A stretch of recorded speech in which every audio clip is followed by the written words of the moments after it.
Chapter 4, The Choosing of Jim, by Arthur Conan Doyle. And then there came those 10 weeks which were like a dream, and are so now to look back upon. I would weary you were I to tell you what passed between us.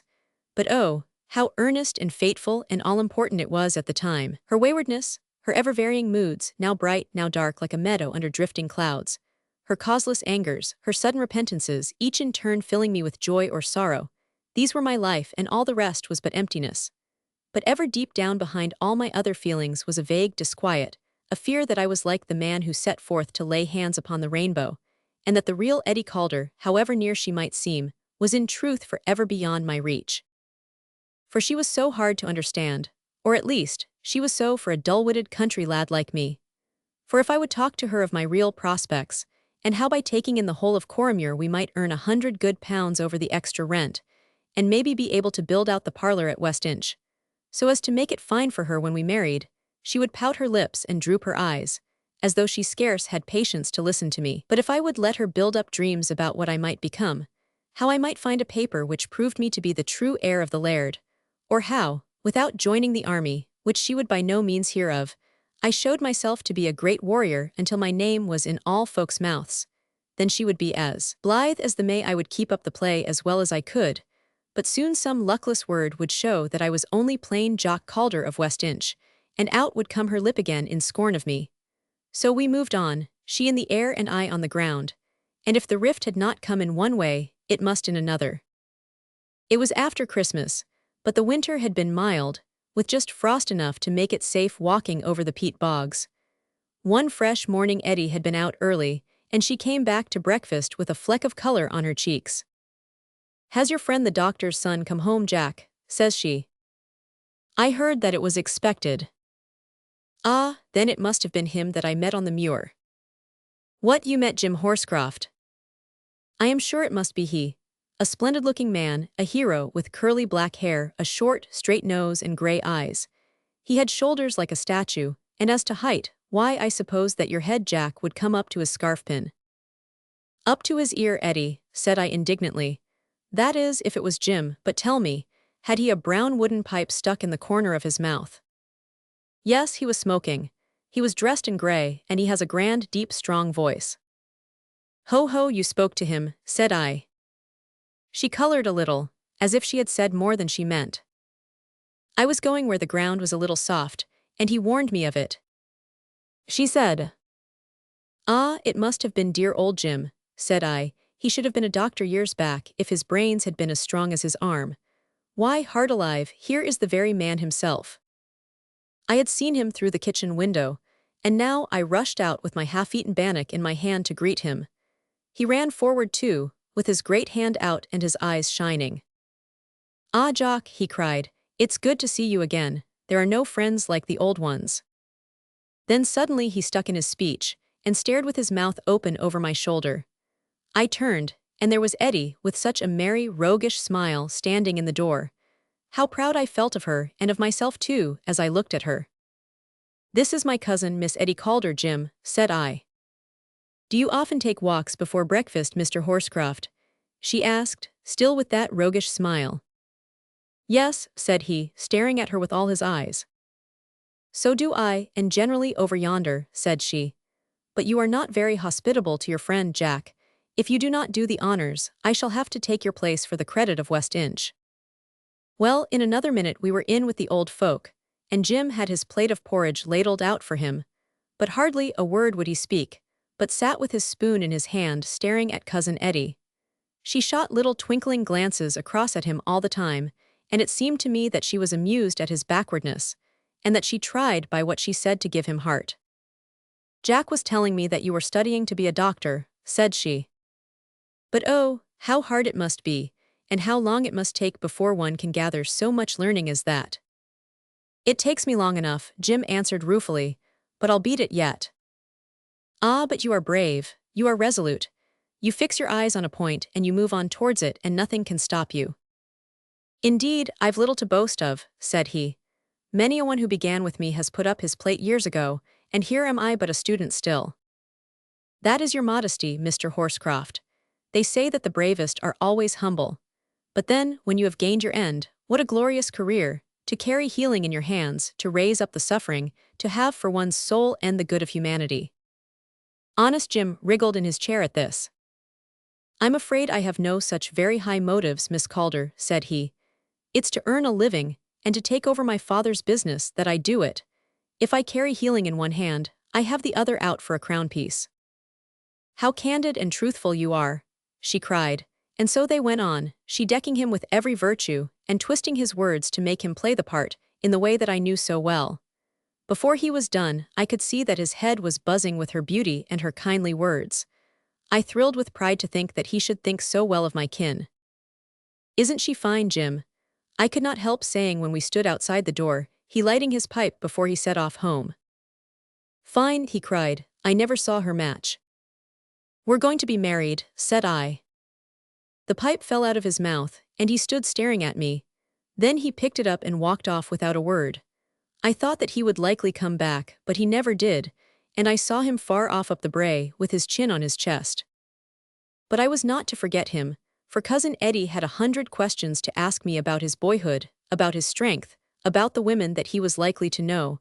There was no satisfying her. And then again, later in the day, I heard of him, but in a less pleasant fashion. It was my father who came home in the evening with his mouth full of poor Jim.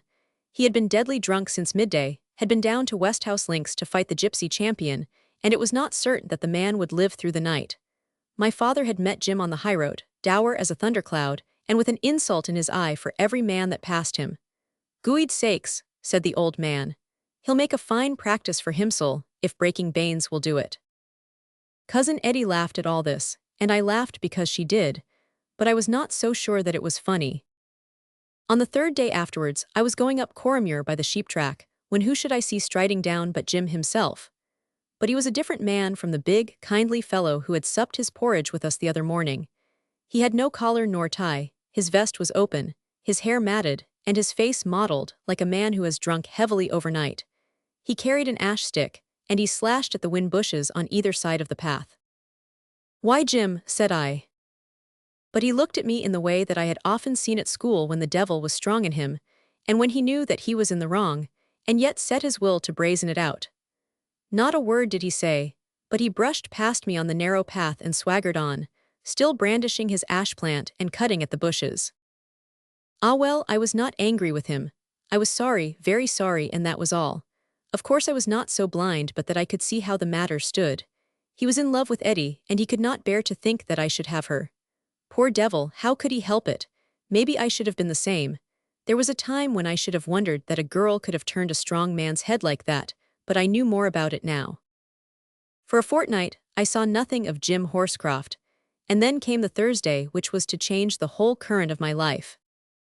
I had woke early that day, and with a little thrill of joy, which is a rare thing to feel when a man first opens his eyes. Eddie had been kinder than usual the night before, and I had fallen asleep with the thought that maybe at last I had caught the rainbow, and that without any imaginings or make-believes, she was learning to love plain rough Jock Calder of West Inch.